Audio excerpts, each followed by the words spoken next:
Hello, this is Tom Capshew, and I'm reading from my book, Consciousness Rising. I'd like to read an excerpt from chapter 2, which is entitled, Feeding at the Trough of Fear. What fear is?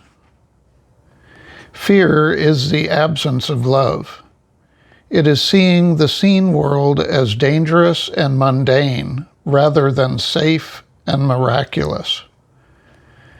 Physiologically, fear narrows our perception and shrinks the depth and breadth of our experience. Fear has us looking for the blemish rather than looking for the beauty. Fear engages our mind to distinguish and divide rather than engaging our heart to commune and celebrate. Fear activates our midbrain to focus us on physical or psychological survival. Love activates our heart to focus on connection and the joy of being alive. How fear works. In our world today, we are being fed fear to keep us ignorant. Ignorance is the state of not paying attention to something. When we do not pay attention to something, we become less familiar with it. We do not know it in the same way we would if it were the subject of our attention, study, and reflection. Fear keeps us ignorant of our spiritual essence. Fear keeps us ignorant of our individual and collective power to effect change in our world. Fear is the dynamic that keeps our current level of human consciousness in place. Overcoming fear frees us from the bondage of ignorance. When we live in fear, we point to people in power through wealth, connections, or political position as our jailers, and we continue to remain ignorant as long as we do not recognize that we hold the key to the lock on our jail door in our own hands and heart. What are the messages that you have internalized from society that are holding you back? Many of the bars of our jail cells are constructed from incorrect beliefs we have adopted around the theme of not enough. I do not have enough education. I do not have enough connections. I do not have enough resources. I do not have enough intelligence, drive, discipline, etc. And the catch-all fear-based negative belief, I am not enough. Some of us have heard these messages from others so frequently that the bars of our jail look real as we sit in our perceived limitations, waiting to be provided our basic needs by the people in power on the outside of our fear-constructed cell. Our ignorance, created by tacit agreement between us and people who want power over us, diminishes the light, life, and love we were constructed to be. All structures constructed by humans to provide safety are also constrictive by definition.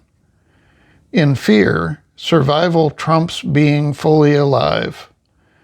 People who are wonderfully and fully alive become dangerous because they threaten the human structures the jailed rely on to feel safe and the jailers rely on to gain power. The end goal of human evolution is to experience the material plane directly through divine essence. From the bottom-up perspective we have used as humans, we call it enlightenment or salvation.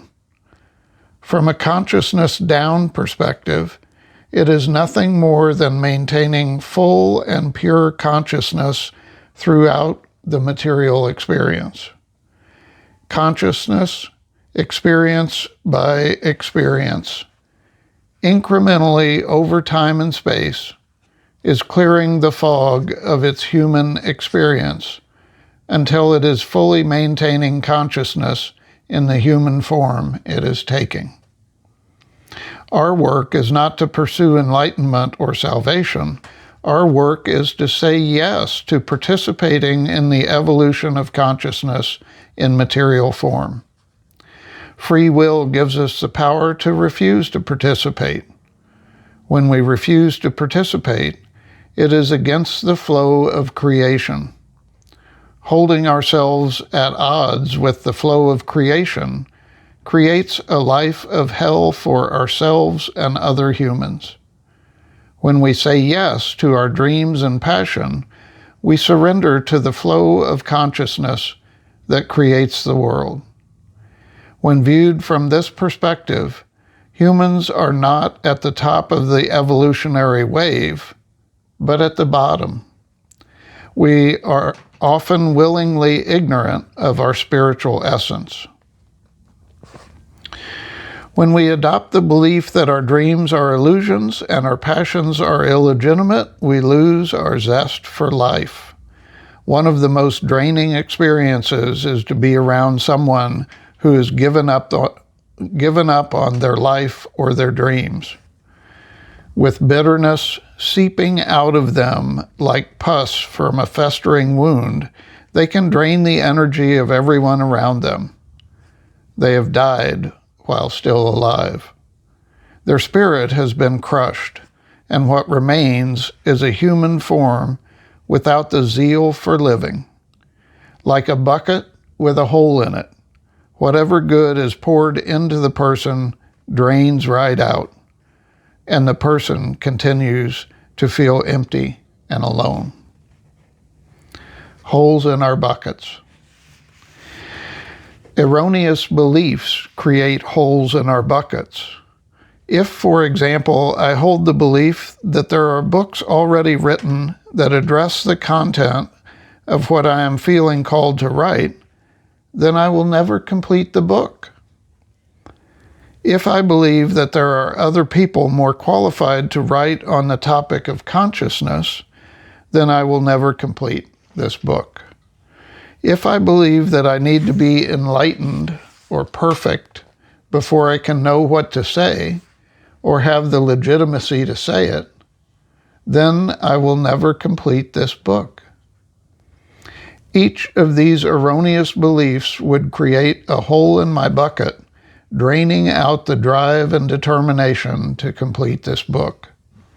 The possibilities of beliefs that create holes in our buckets are endless.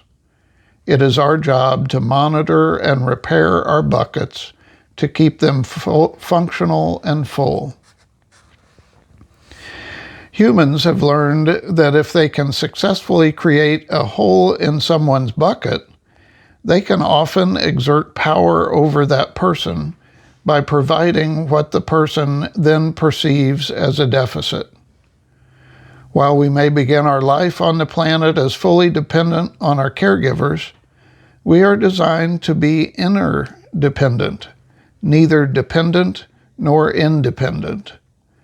Dependent is the state where the perceived need for receiving outweighs the ability to give. Independent is the illusion that there is no need to give or receive. Over time, the illusion of independence atrophies the ability to give and the ability to receive. Codependent is a term made popular in our culture in recent years. Codependent is a pattern of behaviors where someone stuck in a dominant need to receive mode links up with someone stuck in a dominant need to give mode. Both people are out of balance, and the relationship maintains and sustains the imbalance. Interdependent is none of the above. Interdependent is a state of balance, able to receive and able to give as needs fluctuate. How we are trained to fear, dominator consciousness. There is no us and them. The seeds of the dominator consciousness exist within each of us. The seeds are activated by the seen world. They are sprouted and fed by fear and grow out of the soil of difference and devaluation. As it has been said, we must first feel hatred before we learn to hate. The seeds of the dominator consciousness are activated by the environment in which we live during our most impressionable years on the planet. After a while, they become more and more difficult to uproot and cast off, shaping the garden of our being into a patch of land that produces more fear than the edible and sustainable harvest of love. When we are born into human form, we begin our lives seeing the world as an undifferentiated whole, just like the unseen world from which we came. Sometime between ages 2 and 4, we begin to differentiate between our body as subject and other bodies and things as objects. We learn that we can move our arm at will, but we cannot move our brother's arm at will, or the juice box just out of our reach at will. We learn that in the seen world there are limitations not present in the unseen world.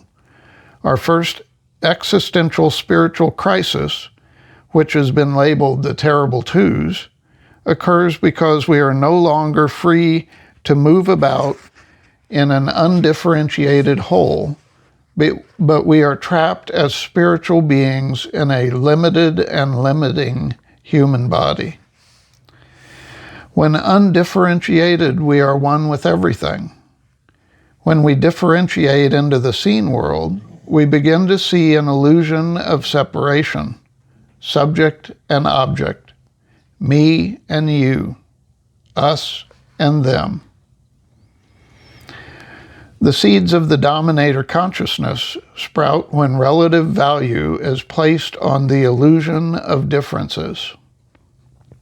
In the unseen world, there is no boundary between me and my brother. Therefore, if I devalue him, I am devaluing myself. In the seen world, there is an illusionary boundary between me and my brother, so I can develop the erroneous belief based on the seen world that I can feel more value for myself by devaluing him. In this way, the dominator consciousness feeds on the illusion that we are separate, which is created by the appearances of the seen world. The dominator consciousness is perpetuated by our actions upon one another in our childhood. It is so pervasive that we do not even recognize its workings, actually institutionalizing and normalizing processes that promote the dominator consciousness. Our perceived limitations early in our human form often play out over our lifetime. A child left on the sidelines feeling less than because of physical size, strength, or stamina uses the less than valuation to fuel his rise in financial circles as an adult, to take advantage of people with less financial savvy or expertise, accumulating more and more wealth and power, but never accumulating enough of either to feel satisfied or comfortable.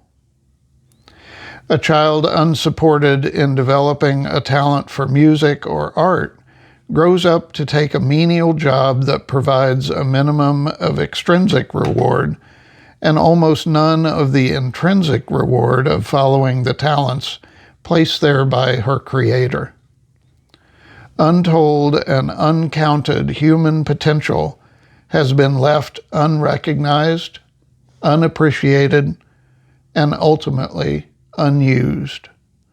Seeds of beauty and possibilities are either left to die unsprouted or sprouted and killed off before they are viable and able to grow into beautiful expressions of the consciousness that created them. But you say, don't we need struggles to hone our talents or develop our skills? Yes, of course.